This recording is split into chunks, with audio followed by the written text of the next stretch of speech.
இனிமே கண்ணை மூடிட்டு கடலை எண்ணெய் வாங்கலாம். ஏன்னா மந்த்ரா கடலை எண்ணெய் இதயத்தின் தயாரிப்பு. தினம்தோறும் விளக்கேற்ற நல்ல எண்ணெய் இதயம் நல்லெண்ணெய்.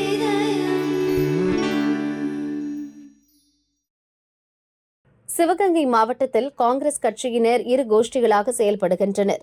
மாவட்ட தலைவராக சத்யமூர்த்தி பதவி வகித்தார். சில நாட்களுக்கு முன் அவர் பதவி பறிக்கப்பட்டு சஞ்சய் காந்தி என்பவர் மாவட்ட தலைவராக அறிவிக்கப்பட்டார். ஆனால் சஞ்சய் காந்தி தலைமையை ஏற்காத ஒரு கோஷ்டி தனி அவர்தனம் செய்து வருகிறது. இந்நிலையில் தேவக்கோட்டை நகர காங்கிரஸ் சார்பில் மத்திய அரசை கண்டித்து ஆர்ப்பாட்டம் நடைபெற்றது. மத்திய அரசை எதிர்த்து ஆர்ப்பாட்டம் என்றாலும் எம்பி கார்த்திக்கு எதிரான ஆர்ப்பாட்டமாக அது மாறியது. கார்த்தி சமீபத்தில் டிவிக்கு அளித்த பேட்டியில் காங்கிரஸில் பிரதமர் மோடிக்கு நிகரான தலைவர் யாருமில்லை என கூறினார். நெறியாளர் முன்னாள் தலைவர் ராகுல் தற்போதைய தலைவர் மல்லிகார்ஜுன கார்கேவை குறிப்பிட்டு கேட்டபோது மீண்டும் மோடிக்கு எதிராக தகுதியானவர் யாருமில்லை என்றே கூறினார். இதனால் கார்த்தியை கட்சியை விட்டு நீக்க வேண்டும் என சிவகங்கை காங்கிரசார் ஆர்ப்பாட்டத்தின் போது வலியுறுத்தினர். அவரை நீக்காவிட்டால் மாவட்டம் முழுவதும் உண்ணாவிரதம் இருப்போம் என்றும் அவர்கள் கூறினர். இங்கு இருக்கக்கூடிய அனைத்து காங்கிரஸ்காரர்களும் அன்பான ஒரு வேண்டுகோளையும் இந்த நேரத்திலே தெரிவிக்கிறோம்.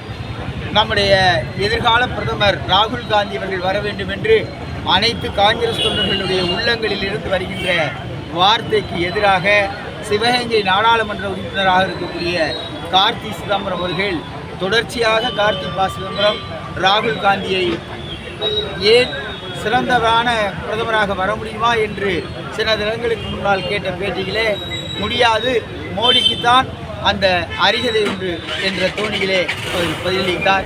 அதே போல் அகில இந்திய காங்கிரஸ் கட்சியுடைய தலைவர் கார்கே அவர்களை வர முடியுமா என்று நிருபர் கேட்டதற்கு அதற்கு ஒரே தகுதியானவர் மோடிதான் என்று கூறுகிறார்.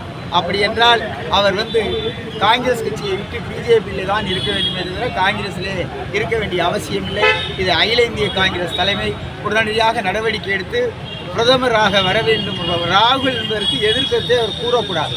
அப்படிப்பட்டவரை இந்த கட்சியை விட்டு நீக்க வேண்டும். எதிர்காலத்தில் நாடாளுமன்ற உறுப்பினருக்கு அவருக்கு சீட்டு கொடுக்கவே கூடாது. இன்னி தொடர்ந்து அவர் இப்படி பேசினா அவரை வன்மையாக கண்டித்து சிவகங்கை மாவட்டம் முழுதும் அனைத்து இடங்களிலும் தொடர்ந்து உண்ணாவிரதத்தையும் இருப்போம் என்று இன்றைக்கு இந்த தியாகிகள் பூங்கா முன்பாக வீர சபதம் ஏற்று தெரிவிக்கிறோம்.